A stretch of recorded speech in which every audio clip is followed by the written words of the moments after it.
নমস্কার দর্শক বন্ধুরা, আপনাদের সকলকে স্বাগত জানাচ্ছি রেফ স্পোর্টস বাংলার এক নতুন উপস্থাপনাতে। আমি সোমনাথ এবং আজকের এই ভিডিওটা অবশ্যই আইএসএল নিয়ে না, ফুটবল ভিডিও। আপনারা দেখেই বুঝতে পেরেছেন, বাট আজকে আমরা একটু আইএসএল থেকে দূরে থাকি, কারণ আর দুদিন পর ভারতের মেয়েরা, ভারতের এই মহিলা ফুটবল টিম কিন্তু ইতিহাসের একদম দোরগোড়ায় গিয়ে পৌঁছেছে এবং সেই ইতিহাস সৃষ্টি করতে পারে কিনা সেটা নিয়ে কিন্তু অবশ্যই আমাদের কথা বলতে হবে। এবং আশা করবো এই ভিডিওটা দেখে আপনাদের মনেও সেই জিনিসটা হবে এবং বোঝানোর চেষ্টা করব যে ইন্ডিয়ান ওমেন্স ফুটবল টিম যেটা আছে তারা কোথায় এখন দাঁড়িয়ে আছে এবং তারা কি করতে পারে যদি তারা একদম প্রপারলি খেলতে পারে, ভালো খেলতে পারে এবং খুব একটা বেশি ফাইট না, বাট যদি কিছু কিছু জায়গায় যদি তারা কি মোমেন্টসে ভালো কিছু করতে পারে, ম্যাচ যদি জিততে পারে, তাহলে কিন্তু একটা ইতিহাস সৃষ্টি করতে পারে এখানে ভারতীয় মহিলা ফুটবল দল। অবশ্যই বিস্তারিত কথা বলবো এই প্রতিবেদনে, কিন্তু আপনারা জানেন যে ইতিমধ্যেই এএফসি ওমেন্স এশিয়ান কাপ কিন্তু শুরু হয়ে গেছে এবং প্রথম ম্যাচ অবশ্যই অস্ট্রেলিয়া জিতেছে 1-0 গোলে। এবং তো অবশ্যই আমরা যখন কথা বলছি এএফসি ওমেন্স এশিয়ান কাপ নিয়ে, তো আলাদা করে কিছু বলার নেই যে এই যে ওমেন্স এশিয়ান কাপ, এখানে কিন্তু 12টা টিম খেলে। নর্মালি যেমন মেন্স এশিয়ান কাপ হয় সেখানে অবশ্যই 24টা টিম খেলে, কিন্তু এখানে কম্পিটিশনটা অনেকটা বেশি। এশিয়ার শ্রেষ্ঠ 12টা টিম কিন্তু জায়গা পায় এই এএফসি ওমেন্স এশিয়ান কাপ খেলার জন্য, এবং সেখানে ভারত এবং বাংলাদেশ দুটো কিন্তু সাউথ এশিয়ার দল জায়গা পেয়েছে। সেটা কিন্তু অবশ্যই একটা ভালো বিষয়, ভালো খবর। কিন্তু এরপর কি গ্রুপ স্টেজ অবশ্যই আছে এবং ইন্ডিয়া যে গ্রুপে পড়েছে সেখানে আছে জাপান, ভিয়েতনাম এবং চাইনিজ তাইপেই। তুলনামূলকভাবে অনেক ইজি গ্রুপ, যেটা কিন্তু ভারতকে বলতে পারেন যে একটা লাকিলি কিন্তু একটা ফ্যাক্টরও প্লে করেছে এখানে, যেখানে ভারত, জাপান খুবই স্ট্রং অপোনেন্ট, সেটা আমরা একদম আলাদা রাখবো জাপানের কেসটা, কিন্তু ভিয়েতনাম এবং চাইনিজ তাইপি তাদের উপরেই কিন্তু হবে মেন ফোকাস। এবং যে 12টা টিমের কথা বললাম, একটু ফরম্যাটটা বুঝিয়ে দিই। প্রত্যেকটা 12টা টিম যারা আছে তারা কিন্তু তিনটে করে গ্রুপে ডিভাইডেড হবে, অর্থাৎ প্রত্যেকটা গ্রুপে 4টে করে টিম এবং 3টে গ্রুপ হবে, এবং সেই 3টে গ্রুপ থেকে টপ যে দুটো টিম হবে, প্রত্যেকটা গ্রুপের টপ দুটো টিম, তারা তো কোয়ালিফাই করবেই কোয়ার্টার ফাইনালে। কিন্তু যারা থার্ড প্লেস টিম আছে, তৃতীয় স্থানে যারা শেষ করবে, 3টে গ্রুপ থেকে যারা তৃতীয় স্থানে শেষ করেছে তাদের মধ্যে সেরা দুটো দলও কিন্তু জায়গা পেয়ে নেবে সেই এএফসি ওমেন্স এশিয়ান কাপের কোয়ার্টার ফাইনালে। তো এটা খুব একটা গোল্ডেন অপরচুনিটি আপনারা বলতে পারেন, কারণ গ্রুপ স্টেজে 12টা দল, কোয়ার্টার ফাইনালে 8টা দল, মানে অর্থাৎ মাত্র 4টে দলকে বেরিয়ে যেতে হবে, 8টা দল কিন্তু পরবর্তী রাউন্ডে যাওয়ার সুযোগ পাবে। এবং শুধু তাই নয়, কোয়ার্টার ফাইনালে উঠলেই কিন্তু ফিফা ওমেন্স ওয়ার্ল্ড কাপের টিকিট আপনারা পেয়ে যাবেন, বা যে কোনো টিম যারা কোয়ালিফাই করবে তারা কিন্তু পেয়ে যাবেন। এবং এটাই সব থেকে বড় ফ্যাক্টর, এমন না যে কোয়ার্টার ফাইনালে কোয়ালিফাই করা, অবশ্যই এটা বড় একটা ফ্যাক্টর, বাট ওমেন্স ওয়ার্ল্ড কাপে সুযোগ পাওয়া কিন্তু চারটিখানি কথা না, নিজের দমে কোয়ালিফাই করা কিন্তু চারটিখানি কথা না। এবং এখানে কিন্তু অবশ্যই সেই টিকিটটা রয়েছে কোয়ার্টার ফাইনাল স্টেজে। তো সেটাই কিন্তু আমাদের আজকে ফোকাস, যে ভারত কি পারবে এই ভিয়েতনাম, চাইনিজ তাইপে এবং জাপানের সাথে কম্পিট করে সেই টিকিটটা পেতে, সেটা নিয়ে অবশ্যই আমরা কথা বলবো। আর এবার যদি আমরা একটু হালকা করে একটু হিস্ট্রিতে যাই, তার এই women's Asian FC Asian women's কাপের যদি আমরা একটু হিস্ট্রিতে যাই, তাহলে আপনারা জানবেন যে ভারত আগেও কিন্তু এই ওমেন্স এফসি এশিয়ান কাপ খেলেছে এবং সেখানে কি তখন নামটা একটু অন্যরকম ছিল। বাট যদি কথা বলতে হয় 1975 থেকে 1983 অব্দি তখন একটা অন্য নাম ছিল, কিন্তু ভারত কিন্তু খেলেছে। এবং এই ওমেন্স এফসি এশিয়ান কাপে কিন্তু দুবার ভারত রানার হয়েছে, বাট তখন 12টা টিম খেলতো না, তখন ম্যাক্স টু ম্যাক্স 8টা টিম খেলতো। বাট সেখানেও কিন্তু ভারতের ভালো রিপ্রেজেন্টেশন আছে, তার দুবার রানার আপ হয়েছে, একবার কিন্তু থার্ড প্লেস টিম হয়েছে। তো রিচ কোয়ালিটি ওয়াইজ যদি কথা বলি বা হিস্ট্রি ওয়াইজ যদি কথা বলি, সেখানে কিন্তু ভারতের এই ইতিহাসটা যথেষ্ট ভালো। কিন্তু আবারও তারা এই বছর কি করতে পারে সেটা কিন্তু দেখার বিষয় হবে, এবং অনেক চেঞ্জ হয়ে গেছে তখন থেকে এখন ওমেন্স ফুটবল অনেক বেশি চেঞ্জ হয়ে গেছে। এবার যদি এএফসি ওমেন্স এশিয়ান কাপের যদি হিস্ট্রিতে কথা বলি, বা আমরা একটু কথা বলি যে কারা কারা স্ট্রং দল আছে বা কারা কারা সব থেকে সাকসেসফুল দল, তাহলে কিন্তু সেখানে অবশ্যই নাম করতে হবে চায়নার। অনেকে আশা করেনি যে চায়না কিন্তু এই ওমেন্স এফসি এশিয়ান কাপের সব থেকে সাকসেসফুল দল বলতে পারে, 9বার তারা কিন্তু এই টাইটেল জিতেছে।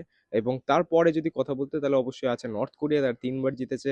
তারপরে জাপান আছে, তারা 2বার জিতেছে। অস্ট্রেলিয়া আছে, 2বার জিতেছে। তো এরকম করে করে কিন্তু বেশ আপনারা বুঝতেই পারছেন যে কারা ভালো ভালো দল। অবশ্যই জাপান আছে, সাউথ কোরিয়া আছে, নর্থ কোরিয়া আছে, ইনফ্যাক্ট উজবেকিস্তান এবার যথেষ্ট ভালো টিম, অস্ট্রেলিয়া যথেষ্ট ভালো টিম। তো সেখানে কিন্তু চায়না, অবশ্যই আমরা কথা বললাম, 6-7টা টিম আছে যারা কিন্তু একদম টপ লেভেলে বা ওয়ার্ল্ড কাপ লেভেলে খেলে, এবং তাদেরকে হারানো কিন্তু বেশ কঠিন। কিন্তু তারপরে যারা টিম আছে, যাদেরকে বলতে পারেন যে ইন্ডিয়া কম্পিট করতে পারবে, সেখানে অবশ্যই থাইল্যান্ড, যাদেরকে হারিয়ে কিন্তু অ্যাকচুয়ালি ইন্ডিয়া এসছে এই এফসি ওমেন্স এশিয়ান কাপে। সেই থাইল্যান্ডও কিন্তু এই মিডিওকার টিমের মধ্যে পড়ে, যাদেরকে কিন্তু অ্যাটলিস্ট ইন্ডিয়া হারাতে পারবে এবং হারিয়েওছে। এবং তাদের মধ্যে কিন্তু ভিয়েতনাম এবং চাইনিজ তাইপেইও পড়ে। যদি ইন্ডিয়া থাইল্যান্ডকে হারানোর ক্ষমতা রাখে, তাহলে কিন্তু ইন্ডিয়া এই ভিয়েতনাম এবং চাইনিজ তাইপেইকেও কিন্তু হারানোর ক্ষমতা রাখতে পারে। কিন্তু আমাদের কিন্তু আস্তে আস্তে এগোতে হবে, অর্থাৎ তাড়াহুড়ো করলে চলবে না।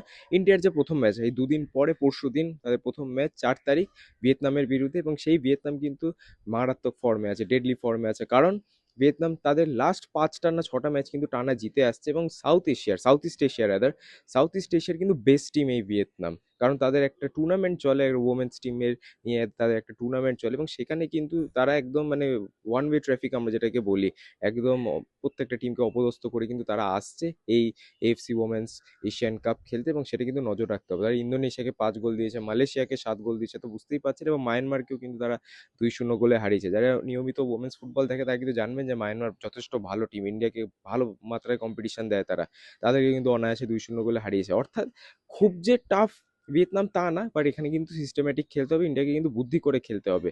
ইন্ডিয়া যদি এখানে এই ম্যাচ একটা ড্র করতে পারে, তাহলে কিন্তু একটা ভালো রেজাল্ট অবশ্যই আমরা আশা করতে পারি। একটা ড্র কিন্তু এনাফ হবে এই ম্যাচ থেকে অ্যাটলিস্ট। তারপরে অবশ্যই 7 তারিখ আছে ইন্ডিয়ার সঙ্গে জাপানের ম্যাচ। ও ভিয়েতনামের আমরা ফিফা র্যাঙ্কিংটা বলে দিই। ভিয়েতনামের ওমেন্স ফিফা র্যাঙ্কিং যদি আপনাদের বলি, তাহলে সেটা কিন্তু 36। ইন্ডিয়ার এখন কারেন্ট র্যাঙ্কিং 67, তো বুঝতেই পারছেন কোয়ালিটি ডিফারেন্স কতটা। বাট তাদের কিন্তু হারানো যেতে পারে। ওমেন্স ফুটবল এরকম না যে জাস্ট র্যাঙ্কিং দেখে আমরা বলে দিতে পারি, অনেক লোয়ার র্যাঙ্ক টিমস কিন্তু বড় বড় টিমসকে হারাতে পারে। তো যাই হোক, আমরা তো অবশ্যই কথা বললাম ভিয়েতনাম নিয়ে। এবার যদি জাপান নিয়ে আমরা কথা বলি, তাহলে সেখানে কিন্তু আলাদা করে কিছু বলার নেই। জাপান ওয়ার্ল্ড কাপ, নিয়মিত ওয়ার্ল্ড কাপ খেলা দল, তারা দুবার এই এফসি ওমেন্স এশিয়ান কাপ জিতেছে। কোয়ালিটির দিক থেকে কোনো কথা হবে না তাদের। তো এই ম্যাচটা অবশ্যই ভারত হারবে, বাট চেষ্টা করতে হবে ভারতকে যাতে খুবই কম গোলে হারা, 1 গোল 2 গোলে যদি হারতে পারে, তাহলে মানুন এটা কিন্তু জয়ের সমান ভারতের জন্য। কারণ ওই যে থার্ড বেস্ট টিম যেই র্যাঙ্কিংটা হবে, সেখানে কিন্তু গোল ডিফারেন্সটা খুব নির্ভর করবে। কারণ অস্ট্রেলিয়া হোক, চায়না হোক, জাপান হোক, সাউথ কোরিয়া হোক, নর্থ কোরিয়া হোক, তারা কিন্তু প্রচুর গোল দেয়। এমন না যে 1-2 গোলে ছেড়ে দেবে, তারা তারা 5-6 গোলে পর কিন্তু গিয়ে শান্ত হয়। তো সেখানে যদি ইন্ডিয়া ডিফেন্ডার ভালো করতে পারে, তাহলে কিন্তু এখানে ভালো চান্স থাকবে ইন্ডিয়ার। এবং ম্যাক্সিমাম 3টে গোলের যদি কম খায় ইন্ডিয়া, তাহলে কিন্তু এই ম্যাচ থেকে একটা অপটিমিস্টিক আউটকাম আমরা এক্সপেক্ট করতে পারি। এবং যে নেক্সট ম্যাচটা যেটা হবে 10ই মার্চ চাইনিজ তাইপের বিরুদ্ধে, এটাই হবে ভারতের বলতে পারেন যে একদম ট্রিগার পয়েন্ট, বা এখানেই কিন্তু কামড়টা বসাতে হবে। কারণ চাইনিজ তাইপেই র্যাঙ্কিং অনেকটা উপরের দিকে আছে, তাদের র্যাঙ্কিং এখন 40, ইন্ডিয়া 67 যেরকমটা বললাম।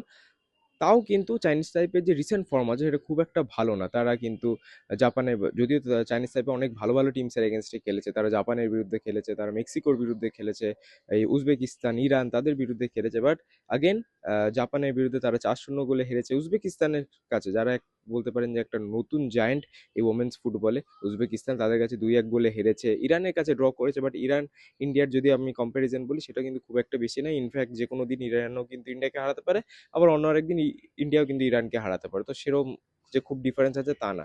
যাই হোক, তাদের সঙ্গে ড্র করেছে।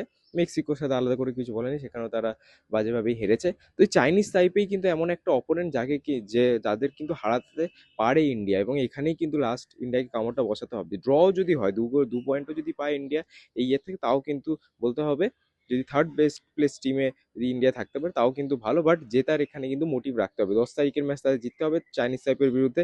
ভিয়েতনামের বিরুদ্ধে ড্র করলে ভালো, জিততে পারলে তো nothing like it.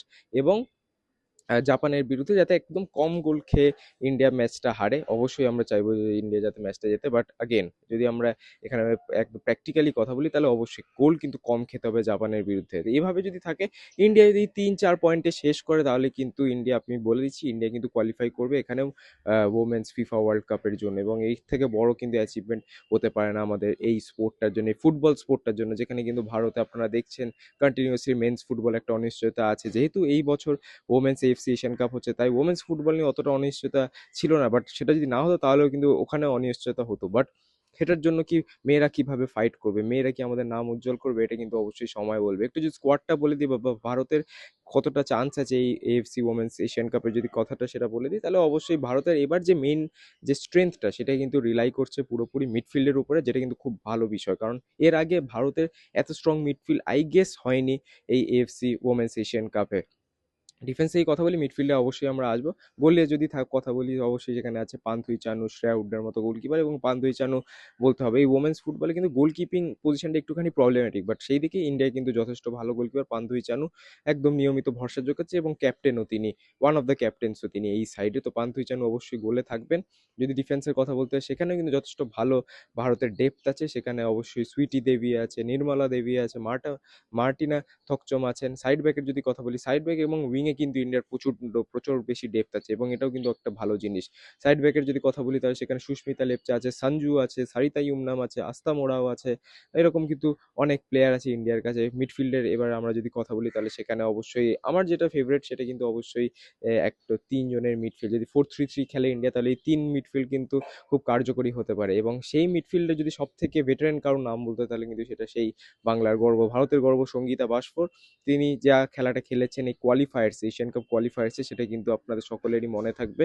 Clutch player এই সঙ্গীতা বাসফোর, তিনি কিন্তু অবশ্যই স্টার্ট করতে চলেছেন এই মিডফিল্ডে। তার সঙ্গে কিন্তু জুটি বাঁধতে পারে এক নতুন মুখ ভারতীয় ফুটবলে, আবেকা সিং। তার যে ফুটবলটা, আবেকা সিং এর যে কেরিয়ারটা বলি, তার পুরো ফুটবলটা কিন্তু ম্যাক্সিমাম বাইরেই কেটেছে ফুটবলিং কেরিয়ারটা, বাট ফাইনালি কিন্তু তিনি এখন দেশে এসে এখন ইন্ডিয়াকে রিপ্রেজেন্ট করার জন্য রেডি। এবং ইন্ডিয়া এই যে 1 মাসের একটা ক্যাম্প করেছিল এই এএফসি ওমেন্স এশিয়ান কাপের আগে, সেখানেও কিন্তু ফ্রেন্ডলিজে আবিকা সিং এর গোল আছে এবং এক্সট্রা অর্ডিনারি পারফরমেন্স আছে। এবং তার পাশাপাশি আরেকটা নতুন নাম, নতুন নাম না কিন্তু মিডফিল্ডে নতুন নাম, তিনি আগে ডিফেন্সে খেলতেন, এখন তিনি মিডফিল্ডে খেলবেন, সে হচ্ছে হেমাম শিল্কি দেবী। ইস্ট বেঙ্গলের, আপনারা জানেন যে ইস্ট বেঙ্গল যে এএফসি ওমেন্স চ্যাম্পিয়ন্স লিগ খেলেছিল, তারপর সাফ চ্যাম্পিয়নশিপ খেলেছিল, তারপর আইডাব্লিউএল খেলেছিল, সেখানে কিন্তু কন্টিনিউয়াসলি শিল্কি দেবী মিডফিল্ডে খেলেছে, এবং অসাধারণ পারফরমেন্স কিন্তু তিনি দিয়েছেন, এক কথায় বললেই চলে। এবং এই ৩ জনের যদি একটা মিডফিল্ড হয়, তাহলে কিন্তু ইন্ডিয়ার মিডফিল্ডটা প্রচণ্ড বেশি স্ট্রং হবে। কারণ উজবেকিস্তান বলুন, চায়না বলুন, জাপান বলুন, বা আপনারা সাউথ কোরিয়া বলুন, তারা কিন্তু মিডফিল্ডে খুব স্পিডে অপারেট করে, এবং ওমেন্স ফুটবল ইন টার্মস অনেকটা স্লো হয় মেন্স ফুটবলের থেকে। এবং মিডফিল্ডে যখন এত কুইক পাসিং হয় না, তখন তারা খেই হারিয়ে ফেলে অনেক সময় ম্যাচের সেই মোমেন্টামটা থেকে। এবং মিডফিল্ড যদি স্ট্রং হয় কোনো টিমের, তাহলে কিন্তু অ্যাটাকেও ভালো চান্সেস ক্রিয়েট হয়, এবং ডিফেন্সেও কিন্তু অনেক হেল্প হয়। তো ইন্ডিয়ার এটা একটা পজিটিভ দিক যে মিডফিল্ড কিন্তু ভালো পরিমাণে স্ট্রং। এবার যদি উইংয়ের কথা আসি, তাহলে অবশ্যই ইন্ডিয়াতে উইংয়েরও কিন্তু প্রচুর ব্যাকআপ আছে। সৌম্যা গুগুলাত আছে, তারপর রিম্পা হালদার আছে, মানিষা কালিয়ান আছে, যিনি কিন্তু রিসেন্টলি আপনারা জানেন পেরুর ফার্স্ট ডিভিশন ক্লাব থেকে তিনি এসছেন পারতে, ভারতীয় ক্যাম্প তিনি জাস্ট কিছুদিন আগে জয়েন করেছেন, এবং নিয়মিত কিন্তু তিনি এখন ফর্মে আছেন, গোলও করেছেন সেই পেরু ফার্স্ট ডিভিশনে। তো অবশ্যই এটা কিন্তু একটা ভ্যালুয়েবল অ্যাডিশন। পাশাপাশি অনেকেই আছে, কারিশমা আছে উইংয়ে, কিন্তু খুব একটা প্রবলেম হবে না ইন্ডিয়ার, কারণ ব্যাকআপ কিন্তু অবশ্যই আছে। কিন্তু একটা ব্লো এখানে ইন্ডিয়া অবশ্যই খেয়েছে বা একটু ব্যাকফুটে গেছে, যেটা হচ্ছে আঞ্জু তামাংয়ের ইনজুরি। আঞ্জু তামাং নিয়মিত কিন্তু ইন্ডিয়ার হয়ে ভালো খেলে, এবং তিনি কিন্তু যথেষ্ট ভালো ফর্মে ছিলেন। যেই ক্যাম্পটার কথা বলছিলাম 1 মাসের ক্যাম্প, সেখানে ইন্ডিয়া যেগুলো ফ্রেন্ডলি খেলেছিল, সেখানে কিন্তু প্রায় প্রত্যেকটা ম্যাচে আঞ্জু তামাংয়ের গোল ছিল, এবং তিনি একটা ইনজুরিতে ছিটকে যান। এটা কিন্তু অবশ্যই একটা ভালো খবর না ইন্ডিয়ার জন্য। তিনি যেই ফর্মে ছিলেন, অবশ্যই এটা কিন্তু কাজে দিত ইন্ডিয়ার এফসি ওমেন্স এশিয়ান কাপ ক্যাম্পেনে, বাট কি করা যাবে অবশ্যই। বাট সেটাই দিই যে এই উইংয়ে কিন্তু ডেপথ আছে, তো ইন্ডিয়ার হয়তো খুব একটা প্রবলেম হবে না এখানে, বাট ইন্ডিয়ার যেটা মেন প্রবলেম সেটা হবে স্ট্রাইকিং পজিশনে। কারণ ইন্ডিয়ার কাছে প্রপার যদি বক্স স্ট্রাইকার বলেন, বা প্রপার যদি গোল স্কোরিং টার্গেট ম্যান টাইপের স্ট্রাইকার বলে, তাহলে কিন্তু একজনই আছে, সে হচ্ছে পিয়ারি খাকা। তাছাড়া কিন্তু ইন্ডিয়ার কাছে সেরম ডিপেন্ডেবল স্ট্রাইকার নেই যারা এই স্টেজে এসে অ্যাটলিস্ট খেলতে পারে। অবভিয়াসলি মানিষা কালিয়ান রোলটা চেঞ্জ করে তিনি হয়তো নাম্বার 9 হিসাবে খেলেন, বাট ওরকম আমরা যেটা প্রপার স্ট্রাইকার বলে থাকি, ফর এক্সাম্পল পাস্টে আমরা বালা দেবীকে দেখেছি, পিয়ারি খাকা যথেষ্ট ভালো তিনি খেলেন, এরকম টাইপের স্ট্রাইকার কিন্তু ইন্ডিয়া একটুখানি হলেও ল্যাক করবে।